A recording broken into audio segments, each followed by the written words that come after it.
Real Madrid versus Paris Saint-Germain, Paris Saint-Germain versus Real Madrid, Real vs PSG, PSG vs Real, Paris vs Madrid, Madrid vs Paris, Florentino Pérez versus Nasser Al-Khelaifi, Nasser Al-Khelaifi versus Florentino Pérez.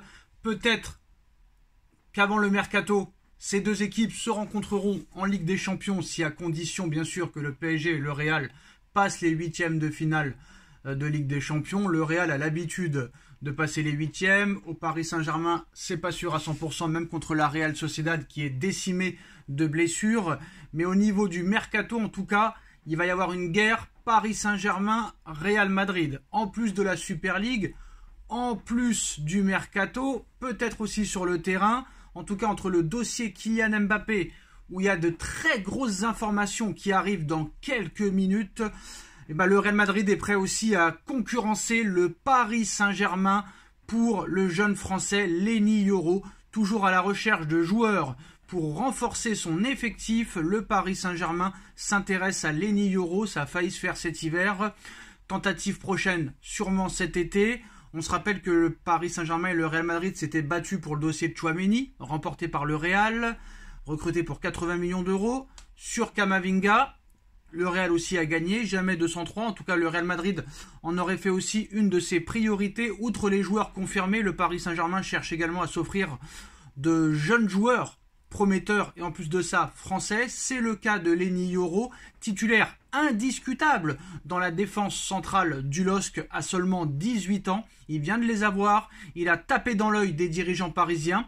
Ces derniers ont tenté leur chance pour le recruter lors du mercato hivernal, mais sont tombés sur un mur et un ancien directeur sportif du Paris Saint-Germain nommé Olivier Létang. Le président lillois ne voulait pas entendre parler d'un départ de sa pépite cet hiver. Il sait que pour cet été, ce sera plus difficile de le retenir. Déjà intéressé de longue date, le Paris Saint-Germain va revenir à la charge lors de ce mercato d'été, mais il ne sera pas le seul sur ce dossier. Ce mercredi soir, Marca explique que le Real Madrid aurait fait de Lenny Yoro l'une de ses priorités pour le prochain mercato estival pour tenter de recruter l'international espoir français. Le club espagnol aurait mis en place une stratégie bien rodée et déjà utilisée dans le passé pour s'offrir Eduardo Camavinga et Aurélien Tchouaméni, eux aussi français. Les dirigeants madrilènes pousseraient le défenseur central à ne pas prolonger son contrat avec Lille qui court jusqu'en juin 2025, c'est-à-dire dans un an et demi. Cela permettrait au Real Madrid d'arriver en position de force cet été en proposant une offre en deçà des attentes des dirigeants lillois, qui pourraient voir leurs jeunes pépites partir libres à l'été 2025. Mais le Real Madrid devra faire face à la concurrence de plusieurs clubs cet été, dont le Paris Saint-Germain. Lenny Yoro est estimé à 60 millions d'euros. Mais si Lenny Yoro ne prolonge pas d'ici le mercato d'été, il sera à un an de la fin de son contrat. Et peut-être que ça coûtera moins cher, entre 40 ou peut-être 45 millions d'euros.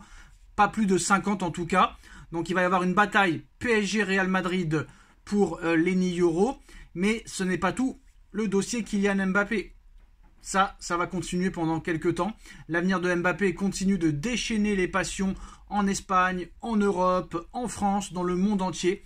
Et surtout qu'en ce moment, l'actualité mercato est plutôt morne. Et Mbappé est le seul gros dossier qui intéresse vraiment tous les fans du football. La décision du joueur est prise, soi-disant, c'est de filer du côté de Madrid cet été, une information qui a été reprise ces dernières semaines par bon nombre d'autres médias francophones, anglais, allemands, italiens, etc.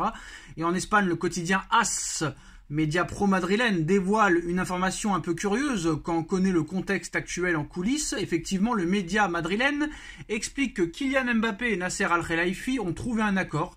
Le président parisien sera le premier mis au courant de la décision de l'attaquant tricolore, et ce alors que d'un point de vue légal et contractuel, rien n'oblige Mbappé à prévenir ses patrons actuels s'il venait à décider de rejoindre un autre club. C'est un pacte amical que les deux hommes avaient passé l'été dernier. Le média révèle qu'actuellement Nasser Al-Khelaifi n'a reçu aucune notification au sujet de l'avenir de sa star, et le Paris Saint-Germain insiste qu'il n'est encore au courant de rien du tout. De quoi interpeller, hein, puisque la décision du joueur est en réalité déjà prise, soi-disant, toujours selon les médias français. Est-ce qu'un coup de bluff de la direction, est-ce un coup de bluff? Kylian Mbappé n'a-t-il pas respecté cet accord passé avec son boss? On ne le saura probablement pas aujourd'hui. En revanche, ce qui est certain, c'est que le timing de l'annonce à venir de son départ ou de sa prolongation continue de faire parler. El Chiguirinto dévoilait par exemple hier qu'elle n'est pas prévue avant le mois de juin prochain. D'autres médias évoquaient, eux, une annonce bien plus rapide. Plus qu'à attendre, avec le retour de la Ligue des Champions pour distraire un petit peu tout le monde et laisser un petit peu ce dossier de côté, même s'il ne sera jamais mis de côté.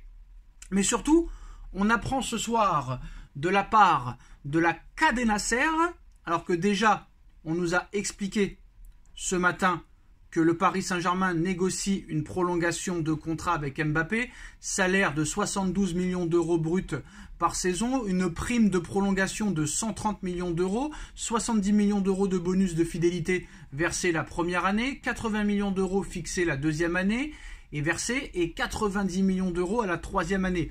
Aucun être humain ne peut refuser une telle offre, mais on apprend ce soir de la part de la Cadena Ser que le Real Madrid est OK de payer une prime à la signature de 103 millions d'euros à Kylian Mbappé. C'est la même somme que le transfert de Jude Bellingham.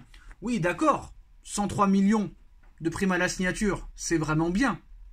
Mais ça ne rivalise pas avec la prime de prolongation de 130 millions d'euros que propose le PSG, des 70 millions d'euros de bonus de fidélité la première année, 80 la deuxième année et 90 la troisième année. Est-ce que ça va changer quelque chose? Mais moi je vous dis la vérité, si vraiment le PSG a proposé 72 millions d'euros bruts de salaire, plus 130 millions d'euros de prime à la prolongation, plus 70 de bonus la première année, 80 de bonus la deuxième année et 90 la troisième année, Mbappé ne peut pas refuser l'offre du Paris Saint-Germain. C'est impossible.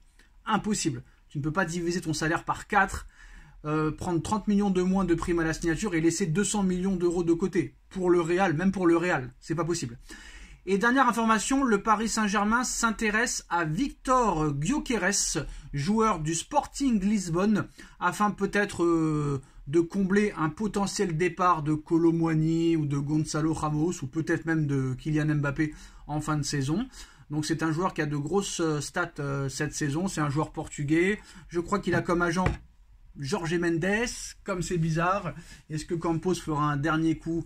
Parce que je pense pas que Luis Campos fera l'enfeu. Dites-nous en commentaire ce que vous en pensez. On like, on partage, on commente, on s'abonne. Et on se retrouve tout à l'heure pour le débrief PSG Brest. Tchuss.